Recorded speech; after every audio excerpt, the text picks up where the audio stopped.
Good morning दोस्तों। तो कैसे हैं आप सब। वंस अगेन स्वागत है आप सभी का आपके अपने प्यार से चैनल लेट्स बिगिन में। सो रियोप्टिक्स बेस्ड ये हमारा लेक्चर नंबर 5 है। अब तक अगर आपने लेक्चर नंबर 3 और लेक्चर नंबर 4 को नहीं देखा सबसे पहले उन वीडियोस को देख लीजिए, देन इस वीडियो पे आइए तो ज्यादा बेनिफिशियल रहेगा। ठीक है, तो विदाउट वेस्टिंग टाइम चलिए स्टार्ट करते हैं अपने प्यारे से topic real and apparent depth की तरफ। सबसे पहले तो आप अपने साथ एक कॉपी और पेन लेके जरूर बैठिए, क्योंकि मैं आपको साथ ही साथ नोट्स भी प्रोवाइड करते जाऊंगा जो कि आपको एग्जाम में लिखते हो हेल्पफुल रहेंगे। ठीक है, तो आज का हमारा टॉपिक है रियल एंड अपेरेंट डेप्थ। ठीक है, तो इसको समझने से चलिए पहले इसको समझते हैं, फिर इसके बारे में डेफिनेशन वगैरह लिखेंगे। तो ये क्या होता है रियल और अपेरेंट डेप्थ, वो फिर लगभग बहुत से लोगों को पता भी होगा, बट एक बार क्लैरिटी करना जरूरी है। तो सपोज कर लीजिए आपके पास एक ग्लास है, ये आपका एक ग्लास है, इसमें आपने एक कॉइन रखा हुआ है। ठीक है, एक ग्लास के अंदर आपने एक कॉइन रखा हुआ है और आप इसे ऊपर से देख रहे हैं। अच्छा ठीक है, और इसमें पानी भर दीजिए। एक मिनट पानी ना दीजिए, उसको बाद में भरेंगे। ठीक है, तो सपोज कर लीजिए आप यहां से इसको ऊपर से देख रहे हैं और क्यों अज्यूम कर लीजिए ग्लास जो है वो सपोज 10 सेंटीमीटर का है। ये ग्लास जो है वो 10 सेंटीमीटर, तो क्या होगा, तो आपको एक्चुअल में इसकी हाइट जो कॉइन जो इसके बॉटम पे रखा हुआ है उसकी हाइट आपको कितनी दिखेगी, ऑब्वियसली वो हाइट आपको 10 सेंटीमीटर दिखेगी जब इस ग्लास में कुछ भी नहीं, केवल एयर प्रेजेंट है। ठीक है, तो आप जब इसे ऊपर से देखेंगे तो आपको इसकी एक्चुअल हाइट दिखाई देगी, वही एक्चुअल हाइट आपकी रियल डेप्थ होती है। ठीक है, वो एक्चुअल हाइट जब कोई भी इसमें मीडियम दूसरा नहीं प्रेजेंट है तब जो आप हाइट देखते हैं वही आपकी हाइट, एक्चुअल हाइट आपकी रियल डेप्थ होती है। अब हम बात करते हैं अपेरेंट डेप्थ क्या होती है। सपोज कर लीजिए आपने इसमें पानी भरना शुरू कर दिया।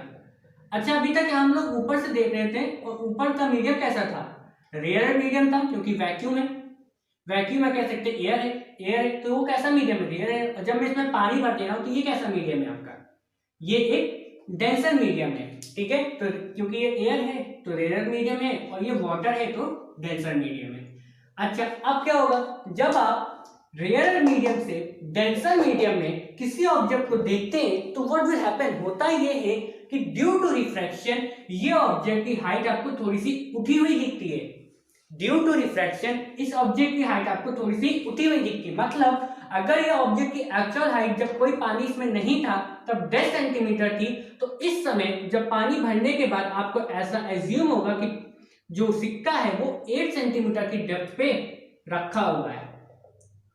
ठीक है, इस 8 सेंटीमीटर की डेप्थ पे आप एज्यूम करिए, आप खुद प्रैक्टिकल देखिए, आप ग्लास लीजिए उसमें पानी भर के आपको लगेगा सिक्का हल्का सा उठ रहा है, तो वो जो तब जो आपको हाइट एज्यूम होती है जब पानी डल चुका है उस हाइट को हम लोग अपेरेंट डेप्थ कहते हैं, यानी जो वास्तविक नहीं है हमें केवल महसूस हो रही है वो हाइट आपकी अपेरेंट डेप्थ होती है। तो आई होप आपको अपेरेंट डेप्थ और रियल डेप्थ का मतलब समझ गया होगा, समझ गए होंगे आप लोग। आगे बढ़ते हैं, एक और टर्म इसमें आता है नॉर्मल शिफ्ट। नॉर्मल शिफ्ट, अब ये क्या है, ये ऑब्जेक्ट अपनी एक्चुअल हाइट से कितना ऊपर आपको उठा हुआ दिख रहा है उस शिफ्ट को, यानी एक्चुअल हाइट से ऑब्जेक्ट कितना ऊपर दिख रहा है, शिफ्ट होता हुआ दिख रहा है, उस शिफ्ट को हम लोग नॉर्मल शिफ्ट कहते हैं। यानी इस समय क्या हो रहा है, ये 10 सेंटीमीटर की हाइट पे था, ऑब्जेक्ट 8 सेंटीमीटर पे आपको दिख रहा है, तो एक्चुअल में उठा कितना है, ये 2 सेंटीमीटर की हाइट से उठ चुका है। तो उस हाइट एक्चुअल में उठा नहीं है, मतलब ऐसा एज्यूम होता है कि वो उठा है 2 सेंटीमीटर की हाइट पे, तो उस शिफ्ट को हम लोग नॉर्मल शिफ्ट कहते हैं। वो हाइट जितना ऑब्जेक्ट ऊपर आपको उठा हुआ दिख रहा है उसे हम लोग नॉर्मल शिफ्ट कहते हैं। अपेरेंट डेप्थ किसे कहते हैं, वो हाइट जब आप रेयर से डेंसर मीडियम में देख रहे होते तो ऑब्जेक्ट की जो तब जो आपको हाइट दिखती है उसको हम लोग अपेरेंट डेप्थ कहते हैं। और रियल डेप्थ क्या होती है, ऑब्जेक्ट की एक्चुअल हाइट जब पानी के अंदर, और सॉरी जब कोई भी दूसरा मीडियम नहीं प्रेजेंट है तब जो एक्चुअल डेप्थ होती है उसे हम लोग रियल डेप्थ कहते हैं। आई होप ये तीनों टर्म्स क्या होते हैं आपको क्लियरिफाई हो गया होगा। ठीक है, तो चलिए इसके बारे में नोट्स लिख लेते हैं जो कि आपको एग्जाम में लिखने होते हैं। ठीक है, आई होप आपने इसको समझ लिया होगा। तो चलिए स्टार्ट करते हैं और हेडिंग डालिए सबसे पहले रियल डेप्थ। रियल डेप्थ, तो it is the actual height of and actual depth of an लेते तो क्योंकि हम लोग ऊपर से देख रहे हैं, तो it is the actual depth of an object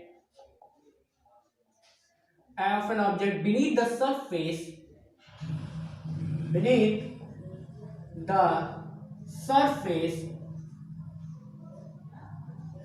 as would be measured by placing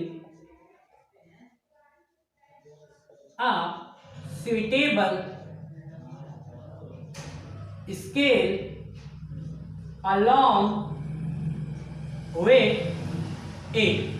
तो आप सोच रहे हैं सर इतनी बड़ी डेफिनेशन लिखने की क्या जरूरत है, छोटी सी बात है कि एक्चुअल हाइट जो होती है ऑब्जेक्ट की वही होती है अपैरेंट। बट माय डियर, क्योंकि आपको एग्जाम में लिखना है तो वर्ड्स को आपको थोड़ा बढ़ा चढ़ा के लिखने पड़ेंगे, मार्क्स आपको उसी पे बेसिस पे मिलते हैं, कितना अच्छा आप कॉपी को डेकोरेट कर देते हैं। ठीक है, तो ये वही है रियल डेप्थ। तक क्या हो गया, वो एक्चुअल डेप्थ ऑब्जेक्ट की जब आप किसी सरफेस पे रखे हुए ऑब्जेक्ट को देखते हैं, जब आप उसको एक एक्चुअल स्केल से मेजर करते हैं। मान लीजिए स्केल आपने लिया, उसके अंदर डाल दिया, आपने देखा कि सिक्का इसने 9 सेंटीमीटर की डेप्थ पे रखा है, तो वही जो स्केल मैंने लिखा वो वही है। ठीक है, with scale along with it, यानी सिक्के को आप स्केल से मेजर कर रहे हैं कितनी डेप्थ पे रखा है, तो उसको हम लोग रियल डेप्थ कहते हैं। Now second term is apparent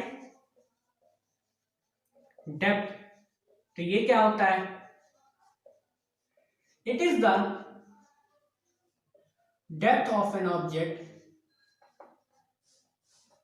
it is the depth of an object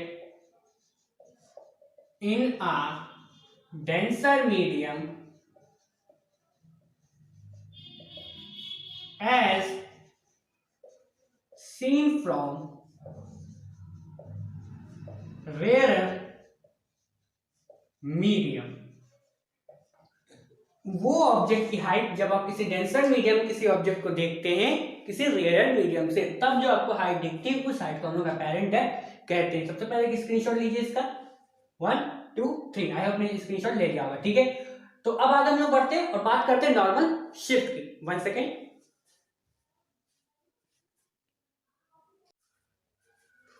so my friends, अब हम लोग बात करेंगे नॉर्मल शिफ्ट की। नॉर्मल शिफ्ट की रियल और अपैरेंट डेप्थ तो आपने आई होप लिख लिया होगा, क्लियर होगा। ठीक है, तो ये क्या होता है, it is the height through which an object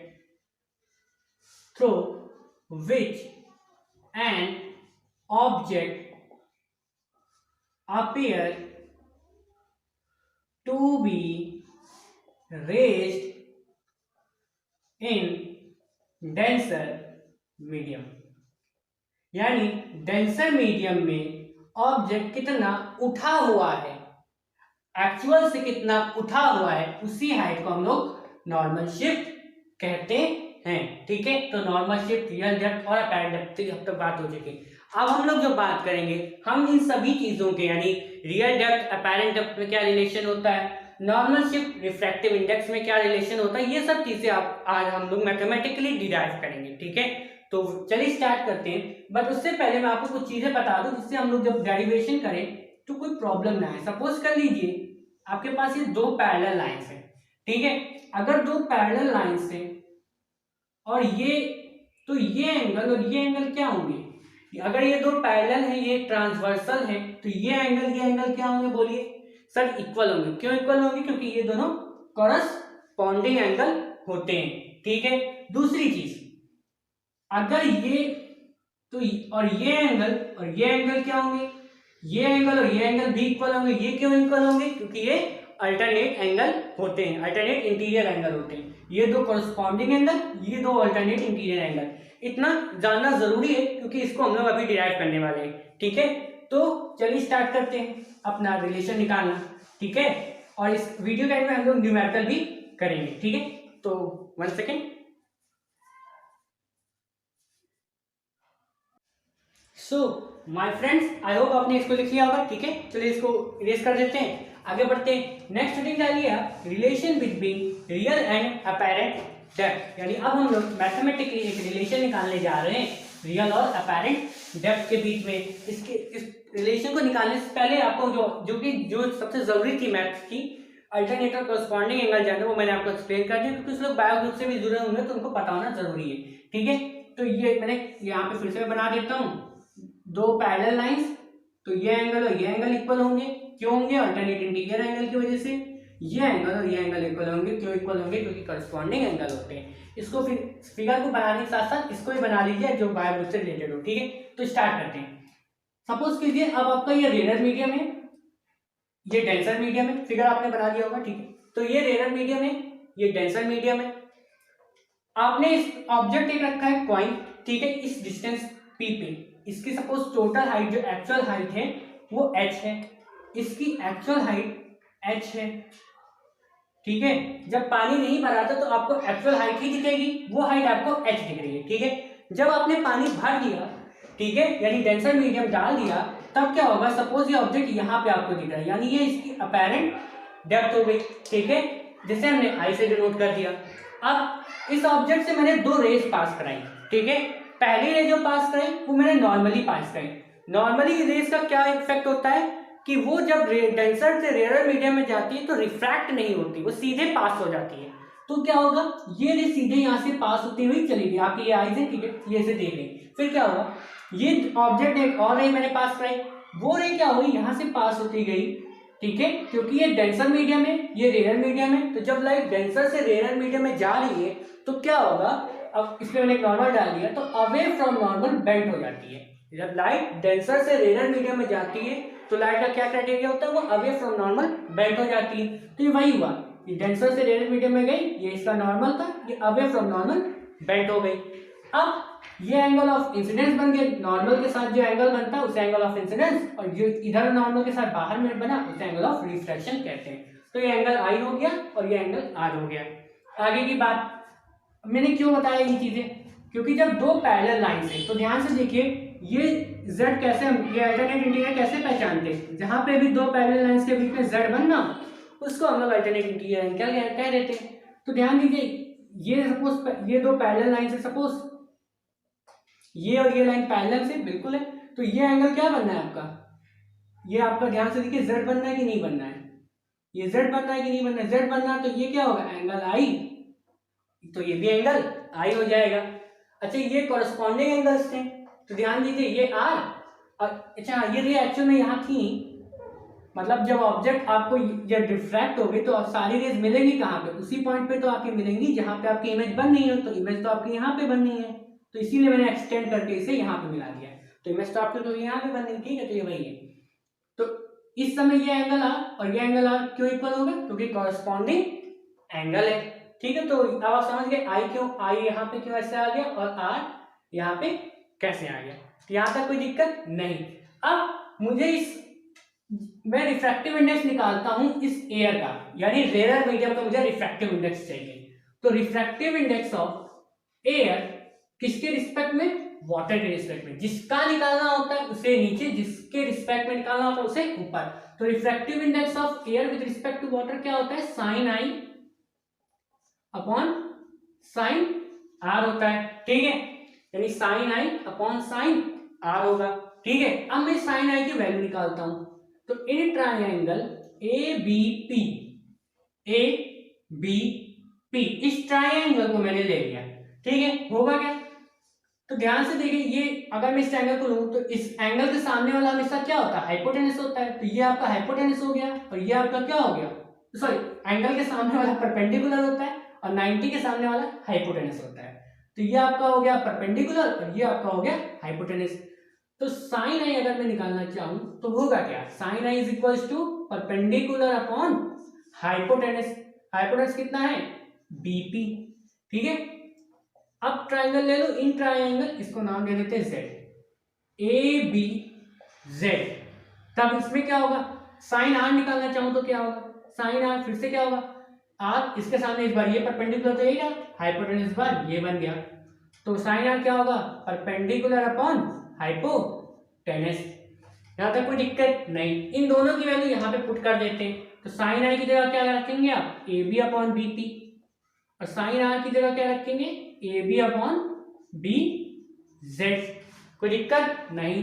तो ये एक्चुअल में ऐसे लिखा है, इसको ऐसे थोड़ा और अच्छे लिख लेते हैं, A B upon B P और A B upon B Z. A B cancel हो गया, बी जेड ऊपर चला गया और बी पी नीचे आ गया। ठीक है, तो ये आ गया refractive index of air with respect to water is equal to B Z upon B P. ठीक है, आई होप आपने इतना नोट कर लिया होगा, स्क्रीनशॉट ले लीजिए जल्दी से। ठीक है, आगे बढ़ते हैं।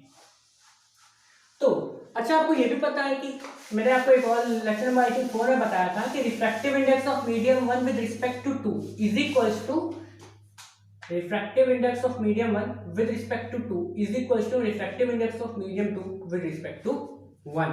तो इसके लिहाज से ये क्या होगा, रिफ्रैक्टिव इंडेक्स ऑफ ग्लास या कह सकते हैं water with respect to air क्या हो जाएगा, 1 upon refractive index of air with respect to water, क्योंकि ये दोनों क्या होते हैं, रेसिप्रोकल होते हैं, तो यही हमने रेसिप्रोकल लेंगे।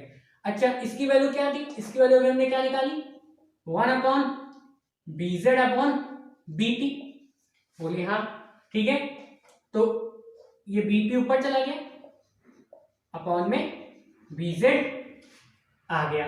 ठीक है, यहां तक कोई दिक्कत नहीं। तो अब refractive index of, therefore refractive index of water with respect to air आपका आ चुका है बीपी अपॉन बी जेड। अच्छा, बात ध्यान दीजिए, जो आपकी आईज है क्या वो सभी रे को अलग अलग देखेंगे, जी नहीं। क्या आपको ऑब्जेक्ट आधा इधर दिखता है आधा उधर दिखता है, ऐसा तो होता नहीं है। सारी रेज आपकी एक जगह मर्ज होती हैं। हमने जो ये दिखाया है कि रे ऐसे डाइवर्ज होगी, एक्चुअल में आपकी प्यूपिल जो है वो बहुत छोटी है, तो क्या करेगी, सारी रेस को एकदम पास में, ऐसे ये जो दूर दूर है ये सारी एकदम पास में होती हुई जाएंगे। बस हमने फिगर को समझने के लिए, मैथमेटिकली रिलेशन डिराइव करने के लिए इसे दूर दिखा दिया है।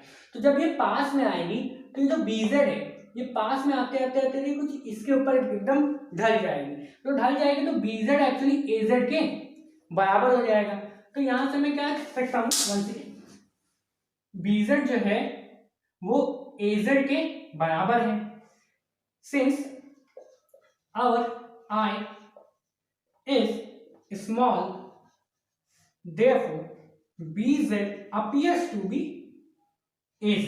ठीक है, सिमिलरली जो हमारा bp है वो ap के बराबर आ जाएगा, बोलिए हाँ। तो bp जो है वो ap के समहाउ बराबर है, यानी ये कुछ ऐसा नहीं है कहना, जब बहुत पास से देखेंगे ना तो ये ऐसे घूमते घूमते उठाते उठाते आप इसके ऊपर ही रख दीजिए, यानी ये बीपी एपी के बराबर है। तो ठीक है, बीजेड एजेड क्या, बीपी एपी के बराबर। Therefore refractive index of water with respect to air is equals to BZ की जगह एजेड रखिए और बीपी की जगह AP, AP upon B Z. ठीक है, यहां तक नोट कर लीजिए। ठीक है, 1 second. So my friends, I hope ने यहाँ तक नोट कर लिया है। अगर नहीं किया है तो सबसे पहले एक स्क्रीनशॉट लीजिए, 1 2 एंड 3। ठीक है, आपने स्क्रीनशॉट ले लिया। एक मिनट, यहाँ पे बीजेड नहीं, यहाँ पे एजेड होगा। ठीक है, तो दोबारा से स्क्रीनशॉट ले ली। ठीक है, तो आई होप ने आपने स्क्रीनशॉट ले लिया होगा। आगे बढ़ते हैं। नाउ हम लोग लगभग पहुंच चुके हैं अपने एंडिंग प्रोसीजर पे डेरिवेशन के। तो ध्यान दीजिए, ये क्या निकला था आपका, mu W A is equals to AP upon A Z। अच्छा, AP क्या है एक्चुअल में, AP आपकी क्या है, एक्चुअल हाइट है, यानी रियल डेप्थ है, और AZ क्या है आपकी, अपैरेंट डेप्थ है। तो यही तो हमें निकालना था, relation between real depth and apparent depth. तो क्या निकल के आया रिलेशन, कि रेशियो ऑफ रियल डेप्थ और अपैरेंट डेप्थ का जो रेशियो है वो refractive index of denser medium के बराबर है। इसको और तरीके से लिख सकते हैं कि अपैरेंट डेप्थ क्या है, apparent depth is equals to real depth, आप लिख लीजिएगा d upon mu of denser medium. ठीक है, तो अगर आपको रियल डेप्थ पता है, न्यूमेरिकल में आपको अगर रियल डेप्थ गिवन है तो अगर आप उसको रिफ्रैक्टिव इंडेक्स से डिवाइड कर देते, किसके रिफ्रैक्टिव इंडेक्स के, डेंसर मीडियम के रिफ्रैक्टिव इंडेक्स से, तो आपको अपैरेंट डेप्थ पता चल जाएगी। अच्छा, अब हमने बात की नॉर्मल शिफ्ट की, ये भी तो हमने कहा था इसके बीच में रिलेशन निकालना। तो नॉर्मल शिफ्ट क्या था आपका, अपेरेंट डेप्थ से, सॉरी रियल डेप्थ से जब आप अपेरेंट डेप्थ घटा देते तो जो ऑब्जेक्ट जितना उठा दिखेगा उसी को हम लोग नॉर्मल शिफ्ट कहते हैं। तो नॉर्मल शिफ्ट किसके इक्वल था, real depth minus apparent depth. तो रियल डेप्थ आपकी h थी, अपेरेंट डेप्थ आपकी I थी, ठीक है। अच्छा I को अभी अभी आपने क्या लिखा है, रियल अपॉन रिफ्रैक्टिव इंडेक्स, तो h minus h upon refractive index, यही तो है real depth upon refractive index I के बराबर, तो ये लिख दिया, ठीक है। अब दोनों से h कॉमन ले लीजिए, तो 1 माइनस 1 अपॉन रिफ्रैक्टिव इंडेक्स आ गया, यानी नॉर्मल शिफ्ट आपके किसके बराबर होगी, इसके इक्वल होगी, ठीक है।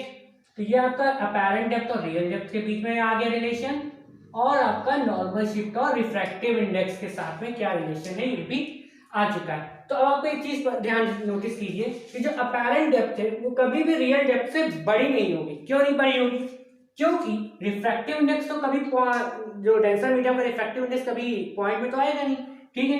तो अब ध्यान दीजिए, अगर किसी भी नंबर को 5 को अगर आप 4 से डिवाइड करते हैं तो ऑब्वियसली इसकी कुछ वैल्यू कम हो जाएगी, 1 पॉइंट समथिंग आएगी। आप 8 को 4 से डिवाइड करते हैं तब भी आएगी 2 पॉइंट समथिंग, बट वो हमेशा कम आएगी, यानी इसका 8 जो था जब इसको डिवाइड करेंगे 4 से तो वैल्यू हमेशा कम होती जाएगी। उसी तरह से रियल डेप्थ को जब आप रिफ्रैक्टिव इंडेक्स से डिवाइड करेंगे तो जो रिजल्ट आएगा वो कम आएगा, तो जो कम आएगा यानी apparent depth always lesser than real depth, ठीक है। आगे कहानी नॉर्मल शिफ्ट में क्या बात कंक्लूजन निकालना हमें, तो इससे हमें क्या पता चला, apparent depth always less than, apparent depth less than real depth, always हमेशा यही होगा रिलेशन। हमें क्या पता है कि अपेरेंट डेप्थ हमेशा रियल डेप्थ से कम होगी। दूसरा नॉर्मल शिफ्ट का क्या कंक्लूजन निकालते हैं, अच्छा ध्यान दीजिए, अगर मैं रिफ्रैक्टिव इंडेक्स को बढ़ाता, यहाँ पे रिफ्रैक्टिव इंडेक्स के साथ नॉर्मल का क्या रिलेशन है। सबसे पहले अगर मैं रिफ्रैक्टिव इंडेक्स बढ़ाता हूँ, यानी अगर मैं डेंसर से डेंसर, यानी रिफ्रैक्टिव इंडेक्स बढ़ रहा है, अगर रिफ्रैक्टिव इंडेक्स बढ़ रहा है, अच्छा 1 से अगर आप 4 को डिवाइड कीजिए और 1 से अगर आप 5 को डिवाइड कीजिए तो ये आएगा 0 पॉइंट समथिंग, 0.2, और ये आएगा एक मिनट, वह 4 से 1 को डिवाइड कर लीजिए, 0.042 8 0.25, ठीक है। और इसे डिवाइड करेंगे तो 5 से 1 को डिवाइड करेंगे तो 0.2। तो ध्यान दीजिए, अगर मैं कम वैल्यू से डिवाइड करता हूं तो वैल्यू ज्यादा आती है, और अगर मैं ज्यादा वैल्यू से डिवाइड करता हूं ओवरऑल तो रिजल्ट कम आ जाता है। तो ध्यान दीजिए, अगर मैं रिफ्रैक्टिव इंडेक्स बढ़ा रहा हूं, वैल्यू बढ़ा रहा हूं, तो ये क्या होगी, वैल्यू कम होती जाएगी, यानी अगर वैल्यू बढ़ाते जा रहा हूं तो जो नेट वैल्यू होगी वो कम होती जाएगी। और जब नेट वैल्यू जो कम होती जा रही है, अगर आप 1 से 0.25 घटाएंगे तो आंसर आएगा 0.75, और 1 से अगर आप 0.2 को घटाएंगे तो आंसर आएगा 0.8, ठीक है। तो ध्यान दीजिए, अगर मैं रिफ्रैक्टिव इंडेक्स बढ़ा तो जो नेट रिजल्ट इस पूरे इतनी एक्सप्रेशन का जो नेट रिजल्ट है वो क्या हो गया, बढ़ गया। और अगर रिफ्रैक्टिव इंडेक्स घटा तो जो नेट रिजल्ट आ रहा है इतने से इतने का, वो क्या हो रहा है, घट रहा है। तो अगर रिफ्रैक्टिव इंडेक्स बढ़ता है तो इसका रिजल्ट बढ़ जाएगा, और जब कोई बड़ी चीज इससे मल्टीप्लाई होगी तो रिजल्ट ऑब्वियसली बड़ा हो जाएगा। और अगर रिफ्रैक्टिव इंडेक्स घट रहा है तो नेट रिजल्ट क्या होगा, कम हो जाएगा। अगर कोई छोटी चीज इससे मल्टीप्लाई होगी तो नॉर्मल शिफ्ट कम हो जाएगा। हमने क्या रिलेशन निकाला कि नॉर्मल शिफ्ट बढ़ेगी, नॉर्मल शिफ्ट बढ़ेगी जब रिफ्रैक्टिव इंडेक्स बढ़ेगा। तो एक ये कंक्लूजन निकाला।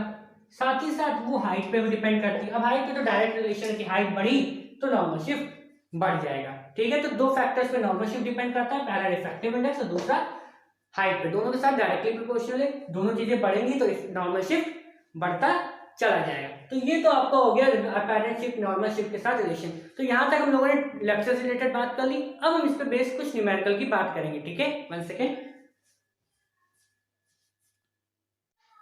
सो माय फ्रेंड्स, सबसे पहले तो इस क्वेश्चन का आप एक स्क्रीनशॉट ले लीजिए, ठीक है, ठीक है। आई होप आपने लिख लिया होगा या स्क्रीनशॉट ले लिया होगा, ठीक है। तो पढ़ते क्वेश्चन क्या कहता है। हाँ, सबसे पहले इंपॉर्टेंट, ये बहुत इंपॉर्टेंट क्वेश्चन है। क्यों, क्योंकि ये देखिए कहाँ पूछा गया। सीबीएसई दिल्ली में 91 में आया था, 2002 में आया था, 2017 में आया था।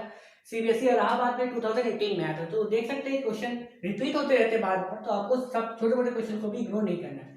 तो क्वेश्चन क्या कहता है, apparent depth of an object at bottom of tank filled with liquid of refractive index 1.3, तो refractive index of water कितना गिवन है आपको 1.3, और apparent depth of an object is 7.7, तो apparent depth कितनी गिवन है आपको 7.7 सेंटीमीटर, ठीक है। Now what is the actual height of an object, हमें एक्चुअल हाइट फाइंड करनी है, तो हमें पता है यानी एक्चुअल हाइट यानी हमें रियल डेप्थ फाइंड करनी है, तो हमें क्या पता है रिफ्रैक्टिव इंडेक्स किसके इक्वल होता है, real depth upon apparent depth, ठीक है। तो यहां से रिफ्रैक्टिव इंडेक्स किसके इक्वल हो गया और यहां से रियल डेप्थ किसके इक्वल हो गया, mu upon sorry real depth आपका इक्वल हो गया apparent into refractive index, apparent की वैल्यू 7.7, रिफ्रैक्टिव इंडेक्स की 1.3, ओवरऑल ये मल्टीप्लाई आ गया 31, ये 10.01 सेंटीमीटर आपका आ जाएगा, ठीक है। तो ये आपके आ गया रियल डेप्थ। क्वेश्चन में कुछ भी नहीं था, फर्जी क्वेश्चन था, बस apparent depth of an object given थी, रियल डेप्थ आपको नहीं पता थी, तो आपने रियल डेप्थ क्या होता है apparent depth into refractive index solve कर दिया, आंसर आ गया। अगर इसी क्वेश्चन में आपसे नॉर्मल शिफ्ट पूछ लेता तब आप क्या करते हैं, नॉर्मल शिफ्ट पूछ लेता तब क्या करते हैं, सबसे पहले तो आप रियल डेप्थ निकालते हैं, और नॉर्मल शिफ्ट क्या होती है apparent minus sorry normal shift क्या होती है रियल माइनस अपैरेंट, तो रियल आपकी अभी भी निकाली 10.01 माइनस अपैरेंट आपकी 7.7, ठीक है। तो इसे आप सब्ट्रैक्ट कर लेंगे 0.7.7 को, तो आएगा 1 10 में 3 10 9 2 यानी 2.31 सेंटीमीटर इसकी नॉर्मल शिफ्ट आ जाएगी, ठीक है। तो अगर नॉर्मल शिफ्ट भी पूछ लेता इसी में क्वेश्चन में तो क्या करते, बस रियल डेप्थ तो आपने निकाल ही ली थी, घटा के आप नॉर्मल शिफ्ट निकाल लेते। फिर आप सोच रहे होंगे सर फिर आपने वाला फॉर्मूला क्या बताया था, माय फ्रेंड वो फॉर्मूला तब लगाते जब आपको डायरेक्टली अगर आपको निकालना होता है h1 - 1 बाई म्यू, ठीक है।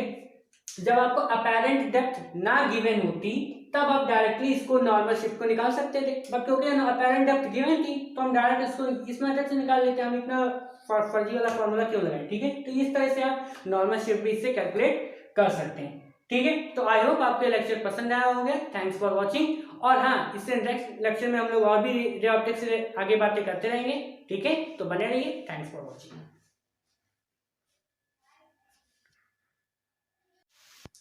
वेट माय डियर, आपका होमवर्क क्वेश्चन तो रह गया, ठीक है। तो होमवर्क क्वेश्चन में आपका क्या है कि velocity of light in glass is इतना centimetre per second and that of air is इतना मीटर पर सेकंड, ठीक है।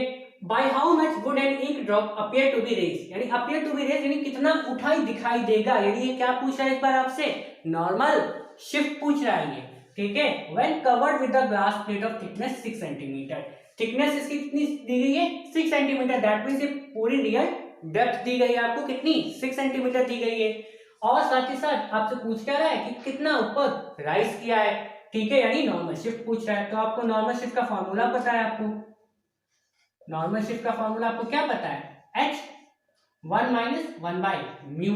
तो यहाँ पे h तो गिवन है बट रिफ्रैक्टिव इंडेक्स तो गिवन नहीं, अब क्या करेंगे, तो रिफ्रैक्टिव इंडेक्स का आपको फॉर्मूला एक और पता है, क्या होता है speed of light in vacuum upon speed of light in medium.